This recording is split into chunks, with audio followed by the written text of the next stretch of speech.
Friends, good morning. నవలెస్ today topic వచ్చేసి మనము మొరలీ మల్టీ స్టోరీస్ అని నేమ్స్ పెట్టాం కదా మన ఛానల్కి. దానికి తగ్గట్టుగానే నేను ఇవాళ ఏం చేయబోతున్నానంటే మొగలాయి దర్బార్ అని చెప్పి ఆనాటి చారిత్రక నవల. దీన్ని రచించిన వారు నేతి సూర్యనారాయణ శర్మ అని ఆయన. ఇందులో ఒకటో రంగం, రెండో రంగం ఉంటాయి. ఆ రంగాల్లో రకరకాల కథలు అనేవి ఉంటాయి. ఇది చారిత్రకమైనటువంటి నవల. దీన్ని మీకు చెప్పాలనే ఉద్దేశంతో ఈ వీడియో అప్లోడ్ చేస్తున్నాను. Let's start the topic. ఇందులో ఫస్ట్ రంగం వచ్చేసరికి మహాకలవరం అనే ఒక కథ ఉంది. దీన్ని చెప్పుకుందాము ఇవాళ. ఫస్ట్ ఎపిసోడ్ అనమాట, పార్ట్ 1గా. అది జహంగీర్ పరిపాలనా కాలం. మొగలాయిల పాలన, స్థిరమైన యుద్ధ భయాలు తగ్గుతున్న కాలం.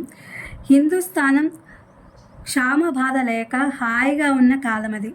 చక్రవర్తి సుఖలాలసలో మునిగిపోయాడు. ఢిల్లీ అగ్రనగరాలు స్వర్గ వైభవంతో తొలతూగుతున్నాయి. సామాన్యులు సైతం భోగాలలో ఓలలాడుతున్నారు. అటువంటి సమయంలో అతి విపరీతాలైన 3 సంగతులు పౌరులను కలవరపెట్టాయి. ఆగ్రా, ఢిల్లీ నగర పౌరుల్లో కలిగిన ఆ సంచలనం అసాధారణమైంది. ఆ 3 సంగతులను గురించి చెప్పుకుంటున్న కొద్దీ జనాల్లో భయభ్రాంతులు పుట్టసాగాయి. అంతఃపురంలోనూ బజార్లలోనూ ఎక్కడ చూసినా ఆ 3 గురించే చర్చలు సాగేవి. ఏ ఇద్దరు కలుసుకున్నా ఆ 3 గురించే సంభాషణ. అందరిలోనూ ఒకటే భయం. ఇంతకు ఆ 3 సంగతులు ఏంటి అంటే, మొదటిది, చక్రవర్తి కుమారుడు రహస్యంగా ఎవరికీ కనబడకుండా ఎక్కడికో వెళ్ళిపోయాడు. అతడు ఎందుకు ఎక్కడికి వెళ్ళాడో ఎవరికీ తెలియదు. ఏ క్షణంలో అయినా అతడు సైన్యాన్ని సమకూర్చుకుని తండ్రిపై దండెత్తవచ్చు. రెండవది, ప్రతి మంగళవారం నాడు ఢిల్లీ నగర సింహద్వారం వద్ద ఒక మానవ మృత కళేబరం దర్శనమిస్తోంది. ఆ కళేబరం ఎవరిదో, ఎక్కడి నుంచి వచ్చిందో, అసలు సింహద్వారం దగ్గరకు ఎలా వస్తుందో కూడా ఎవరికీ తెలియదు. ఆ శవాలకు ఒంటిపైన నూలు ఉండడం లేదు. ఆ పురుషులు ఏ జాతి వారో తెలుసుకోవడం కష్టంగా ఉంది. నిదానంగా పరిశీలించే వారికి వారు నవ యువకులని, మహమ్మదీయులని మాత్రం అనిపిస్తోంది. శవం కనిపిస్తోంది, ప్రాణం పోయినట్లుగా నిర్ధారణగా తెలుస్తోంది. కానీ మరణం ఎలా సంభవించిందో మాత్రం నిర్ణయించడానికి వీలు లేకుండా ఉంది. కత్తితో పొడిచినట్లు కానీ, ఉరి తీసినట్లు కానీ, గొంతుముడి నొక్కి చంపినట్లు కానీ ఆ శవాలపై ఎలాంటి చిహ్నాలు ఉండడం లేదు. కానీ అటువంటి హత్యలు ప్రతి మంగళవారం జరుగుతూనే ఉన్నాయి. మూడవది వచ్చేసి, విపరీత చేష్టలు చేసే దయ్యాలు. వాటి గురించి ప్రజలు విశేషంగా చెప్పుకున్నారు. ఆ దయ్యపు చేష్టలను తలుచుకున్నప్పుడు, ఇతరులు చెప్పేటప్పుడు నగరవాసుల దేహాలు గగురుపాటుకు గురవుతున్నాయి. చక్రవర్తి కుమారుడు అదృశ్యుడు కావడం, సింహద్వారం వద్ద మానవ మృతదేహాలు కనిపిస్తూ ఉండడం, దయ్యాలు చెలరేగడం, ఈ 3 విషయాలు ఒక్కసారే ప్రారంభమయ్యాయి. ఈ 3ంటికి ఏదో పరస్పర సంబంధం ఉండి తీరాలని నగర ప్రజలు గుర్తించారు. ఆ కారణం చేత వారి కలవరం మరింత అధికమైంది. నిజానికి ఈ 3 విషయాలు 3 నగరాల్లో జరిగాయి. మొదటి విషయం ఆగ్రాలో జరిగింది. రెండవది ఢిల్లీ నగరంలో సంభవిస్తోంది. ఇక 3వ విషయానికి వేదిక ఫతేపూర్ సిక్రీ. సిక్రీ నగరం ఆగ్రాకి సుమారు 30 మైళ్ళ దూరంలో ఉంది. అక్బర్ పాదుషా ఎంతో మోజుపడి ఫతేపూర్ సిక్రీని నిర్మించాడు. సాటిలేని వైభవంతో, సౌందర్యంతో ఆ నగరం కొంతకాలం రాజధానిగా విరాజిల్లింది. కానీ తాగునీటి వసతి లేని కారణం చేత అక్బర్ చక్రవర్తి ఆ నగరాన్ని విడిచిపెట్టవలసి వచ్చింది. రాజధాని ఆగ్రాకు మారింది. కేవలం రాజధాని అయిన కారణం చేతనే ప్రాముఖ్యత పొందిన సిక్రీ నగరం చక్రవర్తి వెళ్ళిపోవడంతోనే నిర్జనమైపోయింది. ఆకాశాన్ని తాకేలా నిర్మించిన మహాసౌధాలని క్రమంగా నేలమట్టమైపోయాయి. అక్బర్ చక్రవర్తి సిక్రీ నగరాన్ని నిర్మించడానికి ఒక కారణం ఉంది. అతనికి వృద్ధాప్యం సమీపిస్తున్న పుత్ర సంతానం కలగలేదు. సిక్రీ నగర ప్రాంతంలో సలీం చిష్టి అనే ఒక ఫకీరు చక్రవర్తిని ఆశీర్వదించాడు.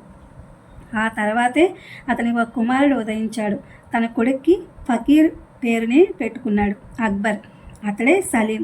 పుత్రుడు కలిగిన ఆనందంలో అక్బర్ మక్కాలోని మసీదును పోలిన ఒక మసీదును ఫకీర్ నివసించిన సిక్రీలో నిర్మించాడు. అంతటితో సంతృప్తి చెందక ఆ ఫకీరు స్మారక చిహ్నంగా ఒక నగరాన్ని నిర్మించి దాన్ని తన సామ్రాజ్యానికి ముఖ్య నగరంగా చేయాలని సంకల్పించాడు. ఫకీరు జీవించి ఉన్నంతకాలం చక్రవర్తి అప్పుడప్పుడు అతన్ని దర్శిస్తూనే ఉండేవాడు. అక్బర్ చక్రవర్తి కాలంలో రాజధానిగా ఆగ్రా నగరానికి మారిపోయింది.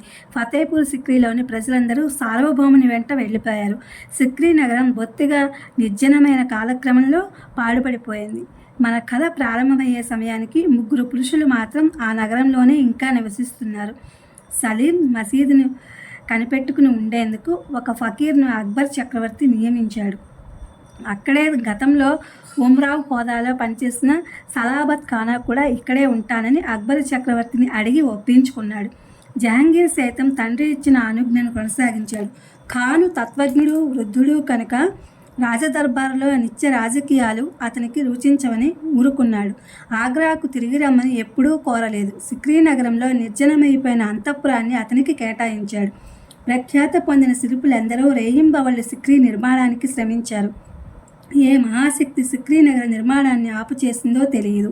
కానీ చాలా భవనాలు పూర్తి కాకుండానే మొండిగా మిగిలిపోయాయి. శిల్పులందరూ ఆగ్రాకు వెళ్ళిపోగా ఇక్కడ నిర్మాణాలన్నీ శిథిలమైపోయినాయి. రాజమందిరం చాలా భాగం పాడుబడ్డ, అక్కడక్కడ కొన్ని గదులు మాత్రం నివాసయోగ్యంగానే ఉన్నాయి. అలాంటి కొన్ని గదులను సలాబత్ ఖాన్ ఉపయోగించుకుంటున్నాడు. అతనికి తోడుగా ఒక సేవకుడు ఉంటున్నాడు. అతడే ఆ నగరంలో ప్రస్తుతం ఉన్న 3వ పురుషుడు. పేరు మహమ్మద్ జాన్. చిన్నతనం నుంచి సలాబత్ ఖాన్ను సేవించడం తప్ప మరో ప్రపంచమే ఎరగనివాడు. ఆ నగరపు పౌరుల్లో మిగిలిన వారిద్దరూ స్త్రీలు. వృద్ధురాలైన హమీదా కూడా జాన్లాగా సలాబత్ ఖాన్ను పరిచారికే. ఈ వృద్ధులతో పాటు అదిగో ఆ తెరమాటను కనిపిస్తోందే, కళ్ళు చెదిరే అందగత్తె, ముక్కు పచ్చలారిన ఆ బాలిక ఎవరామె అని హమీదాను మీరు అడిగి చూడండి. ఆమె పెదవి విప్పదు. బహుశా సలాబత్ ఖాన్ మనవరాలు అయి ఉంటుందా అని రెట్టించి అడగండి. హమీదా కాదంటూ పెదవి విరుస్తుంది. ఇది ఫ్రెండ్స్, ఇది ఒక చారిత్రక నవల అనమాట. ఇది నిజంగా జరిగింది అనుకుంటా. దీన్ని రచించిన వారు నేతి సూర్యనారాయణ శర్మ.